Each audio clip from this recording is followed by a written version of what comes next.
When Maren Calloway turned off Wyoming State Highway 59 and onto the gravel road that led to her family ranch, she expected the place to look tired. She had been gone for almost a year, long enough for weeds to creep along the fence lines and for wind to peel another layer of red paint from the old barn. What she did not expect was the silence. Maren was 42, a cattle rancher who had spent most of her adult life working the same rolling grassland north of Douglas that her father had once managed before her. She knew what a working ranch sounded like. Even from the road, there should have been lowing from the pasture, the metallic knock of a gate, hooves moving through dry grass, or at least one impatient cow lifting its head at the sound of a pickup. Instead, there was only wind pushing across the open ground. The barn stood where it always had. The corrals were still there. The windmill turned slowly against a pale afternoon sky. Maren drove farther in, then stopped so abruptly that gravel snapped under the tires. The north pasture was empty. She stared at it for several seconds, convinced the herd must have been moved. Then she crossed the yard, opened the corral gate, and saw fresh scrape marks on the loading chute. Her stomach tightened. Before she left Wyoming, there had been more than 100 head of cattle on that ranch. Now there was not one in sight. Maren had not wanted to leave. The previous autumn, her father, Everett Calloway, a retired cattle rancher of 71, had suffered complications after heart surgery while staying with Maren's older sister in Colorado. Everett had always insisted that he could take care of himself, right up until he could not. Maren went south telling herself she would be gone 6 weeks. 6 weeks became 3 months. 3 months became most of a year. Her mother, Lenora Voss before marriage and now Lenora Calloway, had died years earlier. And Maren knew her father had nobody else who understood the stubbornness that came with being sick and still trying to make every decision as if nothing had changed. Before leaving, Maren handed daily control of the ranch to Dorian Rusk, a 56-year-old ranch manager who had worked with the Calloway family for nearly 15 years. Dorian was not a stranger. He had helped Maren pull calves in spring storms, repaired frozen water lines at 2 in the morning, and sat at the Calloway kitchen table after Lenora's funeral. Maren trusted him enough to hand him the checkbook for ranch expenses. The last thing she told him before driving away was simple.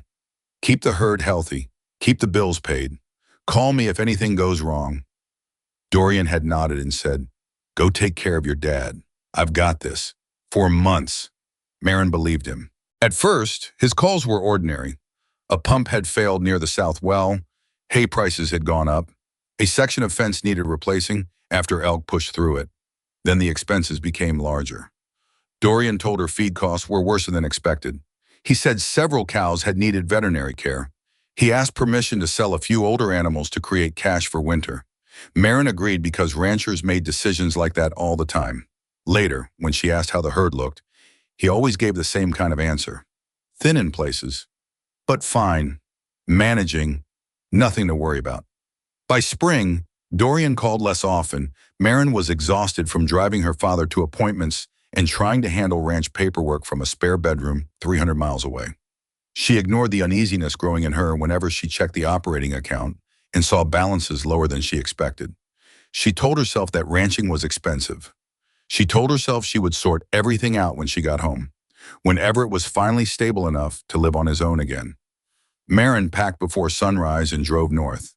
She thought she was returning to work. She did not know she was returning to the ruins of it. Dorian was gone. His small house at the edge of the property had been cleaned out. His truck was gone too. Maren called him twice, then 6 times, then stopped. In the ranch office, she found the truth in layers. Livestock auction receipts were stacked beneath an unpaid fuel invoice. Bank notices sat unopened beside old veterinary statements. There were records of equipment sold that Maren had never approved. A portable squeeze chute, 1 stock trailer, and 2 older haying implements had all been sold within the previous 5 months. The worst discovery was not theft in the way she first imagined. Dorian had not emptied the account and disappeared with the money. The numbers told a different story, and somehow it hurt more. The ranch had begun losing money before Maren left. A poor hay year had forced higher feed purchases. Repairs had piled up. Dorian had sold a small group of cattle to cover the first shortage. Then he had used the next sale to cover expenses created by the first. Each decision bought him another month and made the next month worse. He had hidden the losses from Marin because he believed he could fix them before she returned. By the time he understood he could not, most of the herd was gone. Marin sat alone at the office desk until sunset, staring at the auction slips. She was angry at Dorian, but she was angrier at the truth that he had not destroyed a healthy ranch.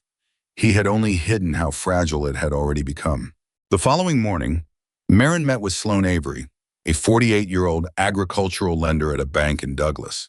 Sloan had worked with cattle operations across Converse County for more than 20 years and did not soften bad news. The ranch land itself was still in Marin's name, but the operating debt was heavy.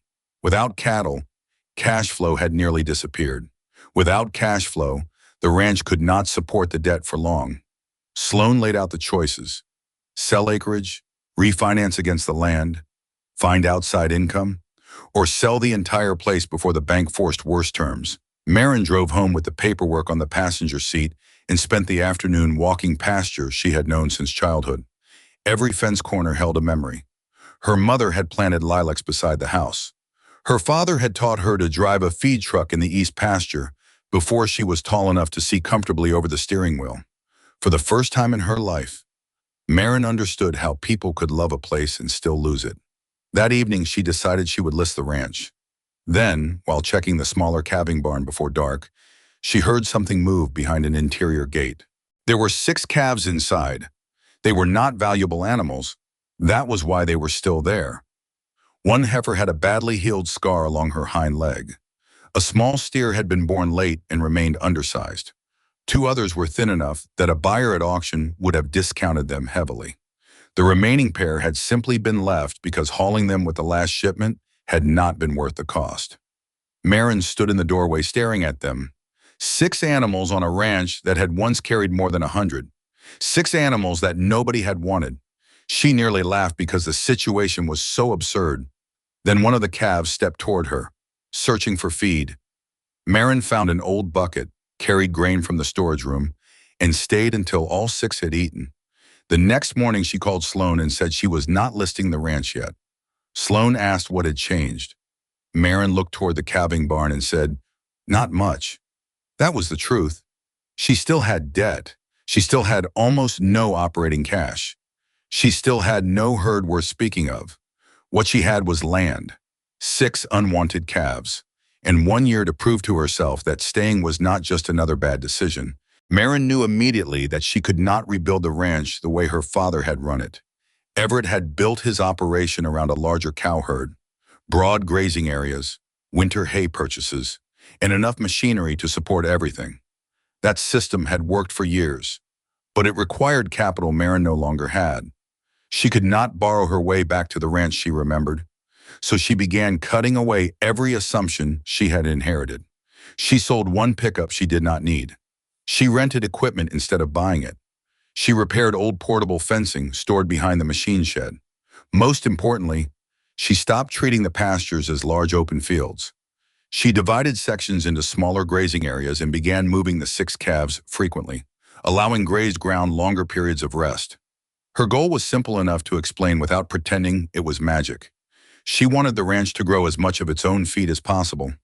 If the grass improved, she could keep purchased hay low. If her costs stayed low, she might survive long enough to rebuild. The work looked ridiculous at first.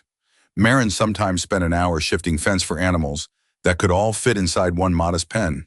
The first person to tell her so was Hollis Vardaman, a 63-year-old neighboring cattle rancher whose family ran cattle on several thousand acres to the west. Hollis was experienced, practical, and not cruel. He simply saw no reason to romanticize desperation. One afternoon, he leaned against Marin's fence while she moved temporary posts and watched the 6 calves trot toward fresh grass. "You're doing all that for 6 head?" he asked. Marin wiped sweat from her forehead and said, "I'm doing it for the ground." Hollis looked down at the dry soil around his boots. "Ground doesn't pay the note," he said. "Cattle do." Marin smiled without amusement. "Then I'd better make sure the ground can feed them." Hollis shook his head and drove away. His doubt bothered her because part of her agreed with him. That first year, nothing happened quickly. The calves did not suddenly become valuable. The grass did not transform overnight. One calf developed pneumonia in early winter and nearly died. A water tank froze during a week of brutal wind. Marin worked evenings at a livestock supply store in Douglas 3 days a week to cover household expenses. Some nights she returned home so tired that she ate standing at the kitchen counter because sitting down felt like admitting the day was over. The ranch changed slowly enough that Marin almost missed it. In places she had rested longer. Grass returned thicker the following spring. The soil beneath the taller cover stayed damp a little longer after rain. She began keeping simple records of grazing days, recovery time, hay purchases, and winter costs. By the end of the second year, the ranch was still struggling, but the numbers were less frightening. Two of the original heifers had matured well enough to become breeding cows. Marin bought 3 additional bred heifers from a rancher retiring near Glenrock, paying cash she had saved rather than borrowing. The next year she added a few more. She refused to chase herd size. Every purchase had to fit the forage she already had, not the forage she hoped might appear. Everett visited when his health allowed and watched her move cattle through narrow temporary lanes across pasture he once left open for weeks at a time. He never told her she was wrong. But one afternoon he said, "Your mother would have laughed at all these little fences." Marin asked whether he was laughing. Everett studied the grass. "Not yet," he said. 3 years after Marin came home to the empty ranch, the herd was still small by Wyoming standards. That was intentional. She had enough cattle to produce income, but not so many that one bad season could immediately force her into feed purchases she could not afford. Her debt had begun to fall. The 6 calves had become part of the ranch's story rather than its entire future. One of the original heifers, the scarred one Marin almost expected to lose, raised a strong calf 2 years in a row. Marin kept her daughters. By then, neighboring ranchers no longer treated Marin's pasture divisions as a joke, but most still considered her system too labor-intensive for a serious operation. Hollis remained skeptical. He also remained friendly. When a snowstorm took down part of Marin's west fence, he brought over a post driver without being asked. Their disagreement never needed to become hatred. That mattered because what happened next was not about Marin defeating Hollis. It was about both of them facing the same dry sky. The winter snowpack was light. Spring storms passed north. By early summer, moisture across the region had become uneven and unreliable. Grass that usually carried good color into midsummer began curing early. Creeks shrank. Stock ponds dropped. Ranchers started calculating how much hay they could afford before winter. Hollis had far more cattle than Marin and much more land, but his costs were also larger. By late summer, trucks hauling hay were moving regularly along county roads. Prices climbed. Several ranchers sold cows earlier than planned. Marin's place suffered too. Her pastures were not green islands surrounded by brown land. The grass slowed. Some paddocks looked poor. She reduced grazing pressure and sold several animals she had planned to keep.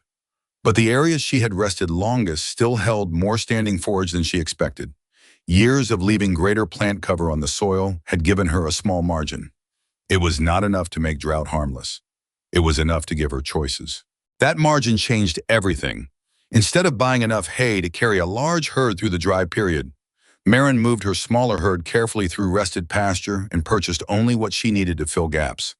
The ranch's strength was not that it escaped the drought. It was that Marin had built it to survive without needing everything to go right. One afternoon, Hollis drove over and parked beside the working pens. His face looked older than it had the spring before. He asked how much hay Marin had bought. She told him. Hollis frowned. "That's it," Marin nodded.